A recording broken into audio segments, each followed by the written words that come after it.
الرحمن الرحيم ألف لام را كتاب أنزلناه إليك لتخرج الناس من الظلمات إلى النور وقال النبي صلى الله عليه وسلم خيركم من تعلم القرآن وعلمه أو كما قال عليه الصلاة والسلام سبحانك لا علم لنا إلا ما علمتنا إنك أنت العليم الحكيم رب اشرح لي صدري ويسر لي أمري واحلل عقدة من لساني يفقه قولي সকলেই মুহাম্মদের সাথে দুরূদ শরীফ পাঠ করুন আল্লাহুম্মা সাল্লি আলা মুহাম্মাদিন ওয়া আলা আলি মুহাম্মাদ কামা সাল্লাইতা আলা ইব্রাহিম ওয়া আলা আলি ইব্রাহিম ইন্নাকা হামিদুম মাজিদ আল্লাহুম্মা বারিক আলা মুহাম্মাদিন ওয়া আলা আলি মুহাম্মাদ কামা বারাকতা আলা ইব্রাহিম ওয়া আলা আলি ইব্রাহিম ইন্নাকা হামিদুম মাজিদ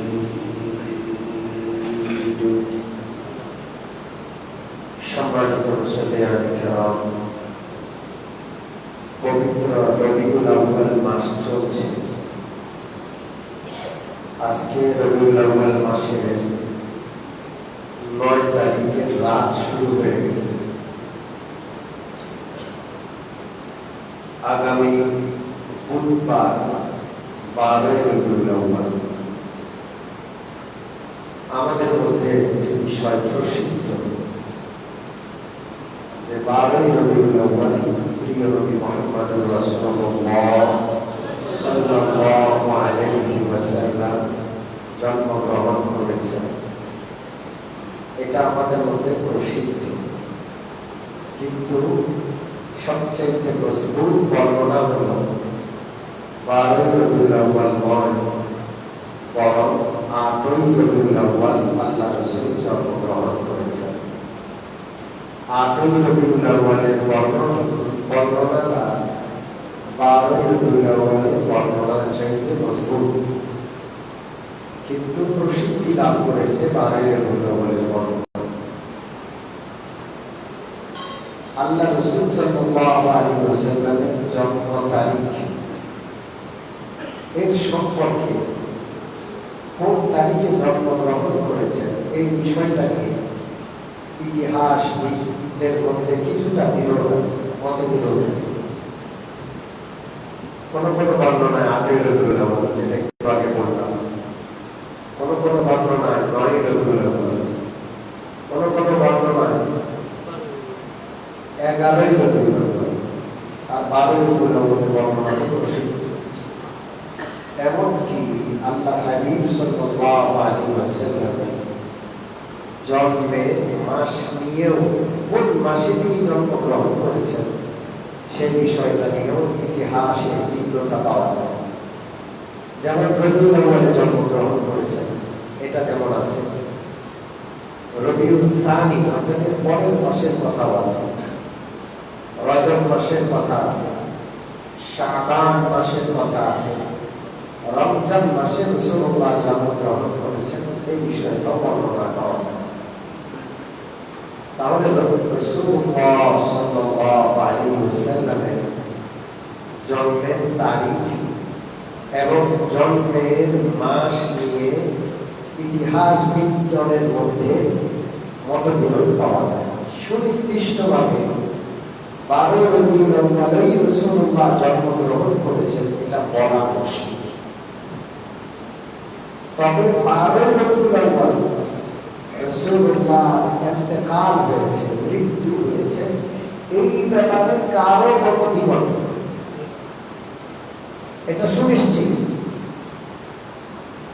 12 রবিউল আউয়াল জন্মদিবস কিনা এই ব্যাপারে বিভিন্ন মতামত আছে, কিন্তু 12 রবিউল আউয়াল মৃত্যু দিবস এই ব্যাপারে কোনো সন্দেহ নাই। আপনারা প্রশ্ন করতে পারেন, আল্লাহ রাসূলের জন্মের দিনটা নিয়ে কেন মতবিরোধ? 1450 বছর আগের কথা। আরে আমাদের মধ্যে অনেক মানুষ এমন আছে যাদের সঠিক জন্ম তারিখটা জানা নেই, আন্দাজ করে একটা লিখে দিয়েছে, আছে না নাই? এখন জন্ম নিবন্ধন করতে হয় জন্মের পর পর, আগে এমনটা লাগতো না। এখন টিকা দিতে হয়, টিকা কার্ডে জন্মের তারিখ লাগে, স্কুলে প্রতিষ্ঠানে ভর্তি হতে গেলে জন্মের তারিখ লাগে, যে কোনো আবেদন করতে জন্মের তারিখ লাগে। এই জন্য এখন জন্ম তারিখ মানুষ সংরক্ষণ করে, আগে এমনটা ছিল না। এই জন্য আমাদের বাবা, চাচা, দাদাদের জন্ম তারিখ সঠিকভাবে তারা বলতে পারে, আন্দাজ করতে পারে যে এই সময়। তো 1450 বছর আগে রাসূলুল্লাহর জন্ম, সেই সময় জন্ম তারিখটা সঠিকভাবে সংরক্ষণ না করাটা এটা স্বাভাবিক। কিন্তু মৃত্যু তারিখ 12 রবিউল আউয়াল এই ব্যাপারে কোনো সন্দেহ নেই। এখন আপনাদেরকে প্রশ্ন করতে চাই, 12 রবিউল আউয়াল রাসূলুল্লাহর জন্মদিন পালন করে আনন্দ করা উচিত, না মৃত্যু দিবস পালন করে শোক পালন করা উচিত? নিশ্চিত হলো মৃত্যু দিবস, কিন্তু আসল জবাব হলো আমরা জন্মদিনও পালন করি না, আমরা মৃত্যু দিবস পালন করে শোক পালন করি না। ইসলামে জন্মদিবস পালন করার কোনো কথা এটা নাই, সমর্থন নাই। ইসলামে মৃত্যু দিবস পালন করারও কোনো সমর্থন নাই। এগুলো আসছে ইহুদি খ্রিস্টানদের কাছ থেকে। আমরা হযরত আবু বকরের জন্মদিবস পালন করি, জোরে বলেন। হযরত ওমরের, হযরত উসমান, হযরত আলী কার জন্মদিবস পালন করি। এই ছাড়া আমাদের নবী ছাড়াও তো আরো নবী আসছেন,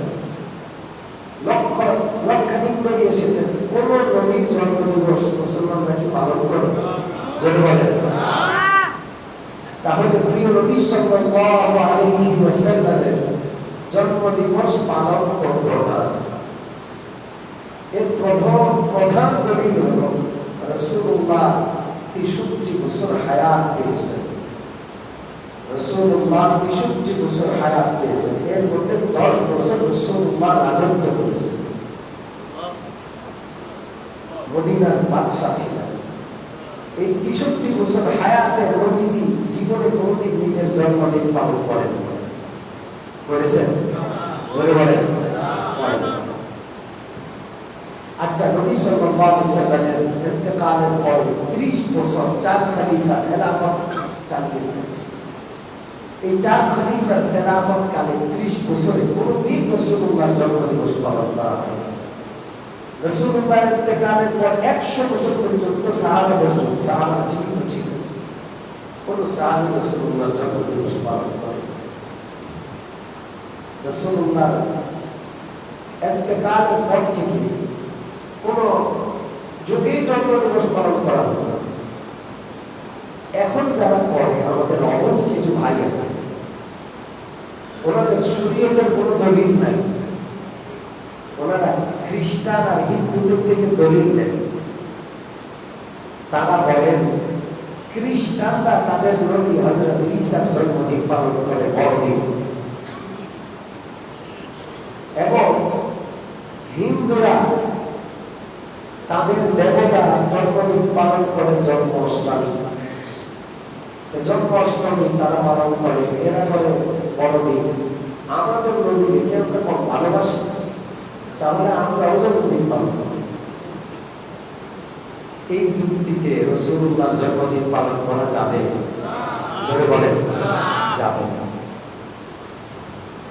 পরিষ্কার কথা।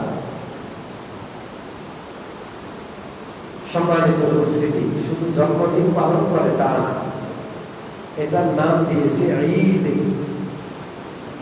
ঈদ মিলাদুন নবী, রাসূলুল্লাহর জন্ম দিবসের কি আপনি বলেন 12 রবিউল আউয়াল কি দিন? শরীয়তে কয়টা?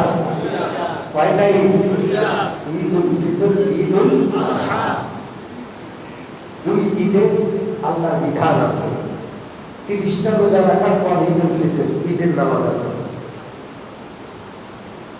জিলহজ মাসের 10 তারিখে ঈদুল আযহা, ঈদের নামাজ আছে। ঈদের নামাজের পর কুরবানি করতে হবে।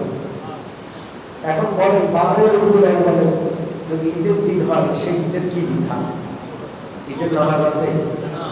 কোন বিধান আছে? এই জন্য এই দিনকে ঈদ শব্দ দিয়ে বলা, এটা শরীয়ত বিকৃতির শামিল এবং মারাত্মক গুনাহ হবে। এই নামে বলবেন না ঈদে মিলাদুন নবী। সরকারি বলে কিন্তু ঈদে মিলাদুন নবীর ছুটিতে লেখা আছে, ক্যালেন্ডার খুললে পাবেন ঈদে মিলাদুন নবী। অথচ ঈদ শব্দ ব্যবহার করাটা অন্যায়, অবিচার, গুনাহ।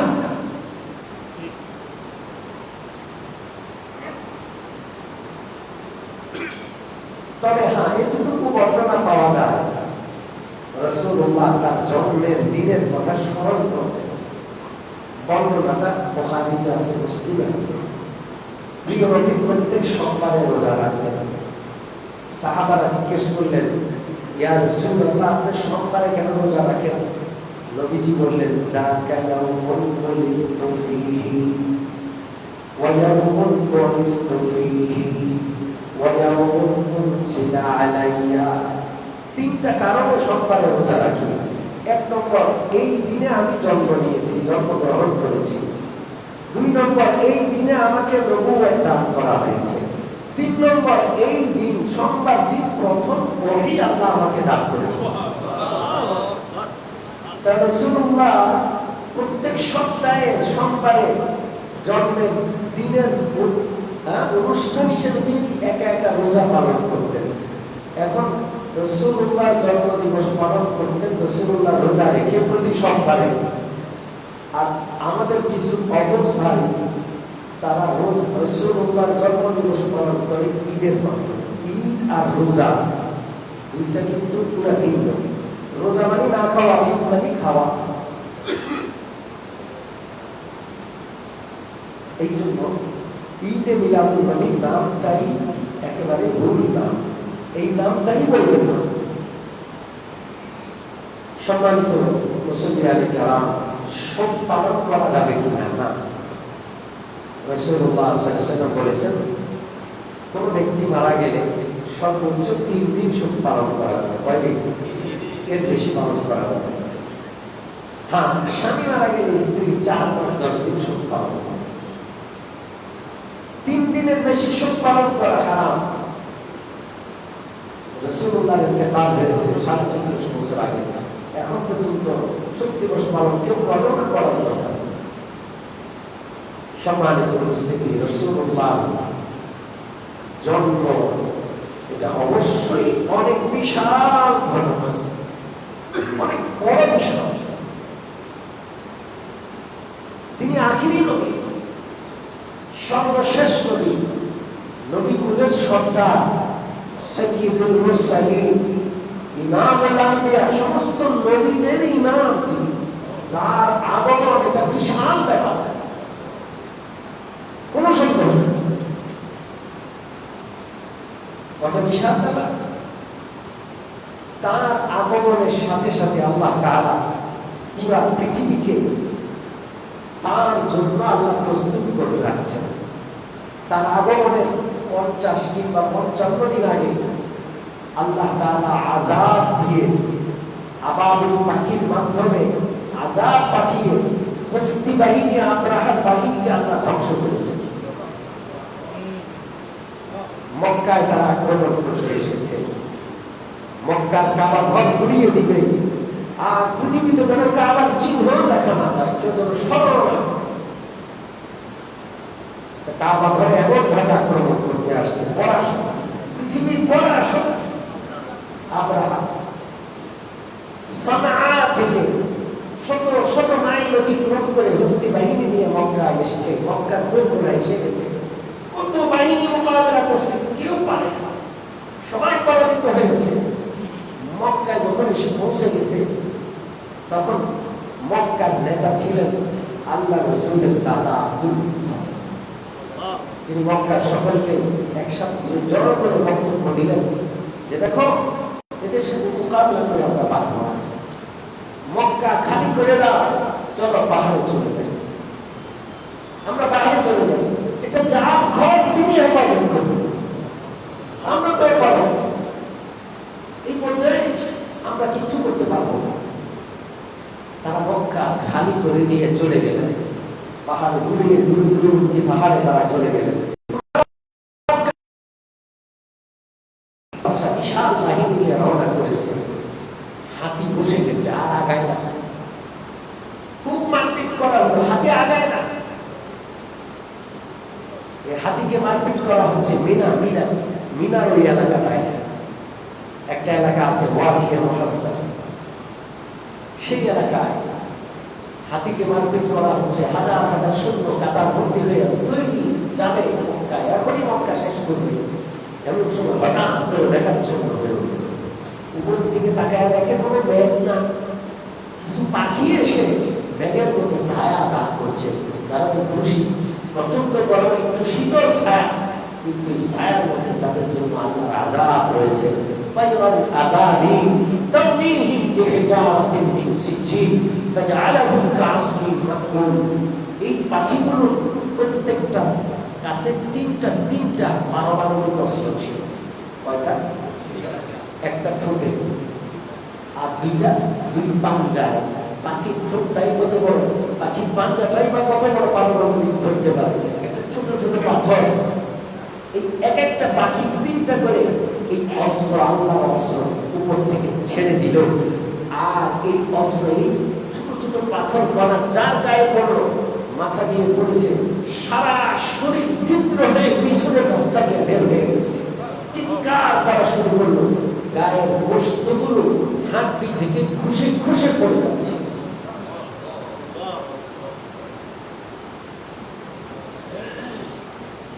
এটা রাসূলুল্লাহর আগমনের 50 দিন আগের ঘটনা। কয়দিন? রাসূলুল্লাহর আগমন ভোর রাত্রে হলো। হযরত আমিনা বলেন, যখন রাসূলুল্লাহ প্রসব হলেন, আমার সন্তান মুহাম্মদকে যখন প্রসব করা হলো, তখন সারা বিশ্বের সূর্যের সমস্ত আলো যেন আল্লাহ আমার ঘরে দান করলেন। আমিনা বলেন, ওই আলোর মধ্যে পৃথিবীর পরাশক্তিগুলোর রাজপ্রাসাদের ছবি আমি দেখতে পেয়েছি।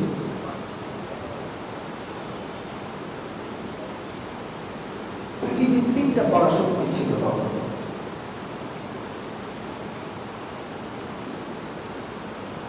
একটা পরাশক্তি কিসরা, তার এত বিশাল রাজপ্রাসাদ, সেই সময় এটা পৃথিবীর একটা মহা আশ্চর্য ছিল।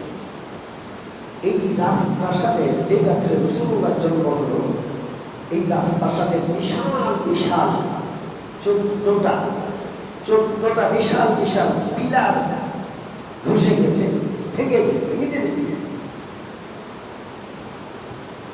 পারস্য দেশের শিখ যারা করত, তাদের একটা নদী ছিল, নদী সাওয়া নদী। যেমন হিন্দুস্তানে, ইন্ডিয়ায় গঙ্গা নদী আছে। কি নদী? গঙ্গা নদী। এটা পবিত্র মনে করে হিন্দুরা। এই নদীতে গোসল করে আর মনে করে তাদের পাপ মোচন হয়ে যায়। আমাদের বাংলাদেশের একটা নদী আছে সোনারগাঁও, কি নাম? লাঙ্গলবন্দ। কি নাম? বৎসরে একদিন সারা পৃথিবীর হিন্দুরা এসে ওখানে গোসল করে। ওরা এই নদীগুলোকে পবিত্র মনে করে। সাওয়া নদী শ্রুতিশীল নদী ছিল, মনে করতো এটা পবিত্র নদী, এই স্রোত কোনদিন শেষ হবে না, দুনিয়া ফুরিয়ে যাবে, দুনিয়া শেষ হয়ে যাবে, ধ্বংস হবে, এটা স্রোত কোনদিন শেষ হবে না। রাসূলুল্লাহর জন্ম হলো, আর সেই শ্রুতিশীল নদী ওই রাতেই শুকিয়ে গেল, ওটাতে যেন পানি ছিল। এরপরে পারস্যের লোকেরা অগ্নি পূজা ছিল, আগুনের পূজা করত, বিশাল বড় অগ্নিকুণ্ড। তারা আগুনকে মহা ক্ষমতার অধিকারী মনে করত, প্রভু মানত, পূজা দিত। কারণ আগুনের ক্ষমতার সামনে সব ক্ষমতা চলে যায়। হাজার বছরের অগ্নিকুণ্ডগুলি তারা মনে করতো এটা নিবে না, এটাকে নিবানোর মতো কোনো শক্তি পৃথিবীতে নাই। রাসূলুল্লাহর জন্ম হলো, থপ করে আগুন নিবে গেল।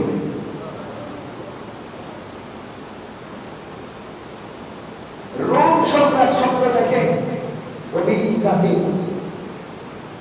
যে একটা আরবি ঘোড়া, শত শত উট, এরকম একটা উটের পালকে নেতৃত্ব দিয়ে আরব থেকে নিয়ে আসছে। দরজা নদী পার হয়ে এই উটগুলো এই ঘোড়ার নেতৃত্বে সারা বিশ্বে ছড়িয়ে দিল। এটা দেখে তো তার মাথা খারাপ, কি দেখলাম সব।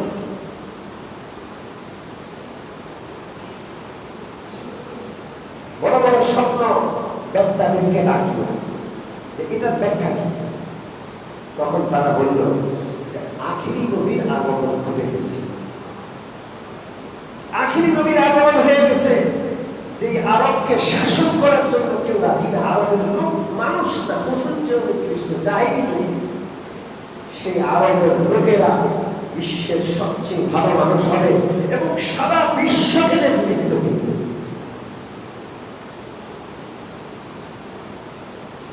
সম্মানিত উপস্থিতি, রাসূলুল্লাহর আগমন বিশাল বড় বিষয়, বিশাল বড় ঘটনা। তিনি কি নিয়ে আসছেন? যা আনা বিল বায়িনাতি ওয়াল হুদা। তিনি আমাদের জন্য একটা আসমানি কিতাব নিয়ে আসছেন। নাম কি? জোরে বলেন। পবিত্র কোরআন মাজিদ। এটা হলো হিদায়াতের কিতাব। রাসূলুল্লাহ চলে গেছেন, ওই কোরআন আমাদের কাছে লিখে গেছেন। কিয়ামত পর্যন্ত উম্মত যদি রাসূলুল্লাহ আনিত সেই কোরআন আর কোরআনের আদর্শকে ধারণ করে, পৃথিবীর কোন শক্তি নাই এর উম্মতের সাথে মোকাবিলা করে। রাসূলুল্লাহ চলে গেছেন, রাসূলুল্লাহ ছিলেন কোরআনের বাস্তব নমুনা, কোরআনের বাস্তব রূপ।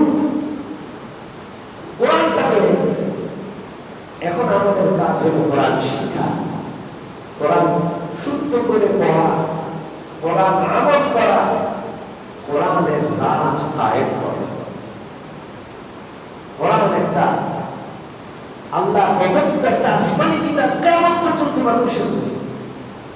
এটার পূর্ণ ফায়দা পাইতে হইলে, এটার পূর্ণ উপকারিতা লাভ করতে হলে এটা পড়তে হবে, এটা বুঝতে হবে, এটার বিধিবিধান জমিনে কায়েম করতে হবে। রাজি আছি ইনশাআল্লাহ? জয় বলেন রাজি আছি? আল্লাহ যেন কবুল করে। আলহামদুলিল্লাহ, আমরা প্রত্যেক সপ্তাহে সিরাত মাহফিল শুনি। আল্লাহ যেন এই সিরাত মাহফিলের বরকত আমাদের জীবনে দান করে দেন। যেহেতু রবিউল আউয়াল মাস চলছে, 2 দিন পরে রবিউল আউয়ালের 12 তারিখ, এই জন্য 12 তারিখ সম্পর্কে একটু আলোকপাত করলাম।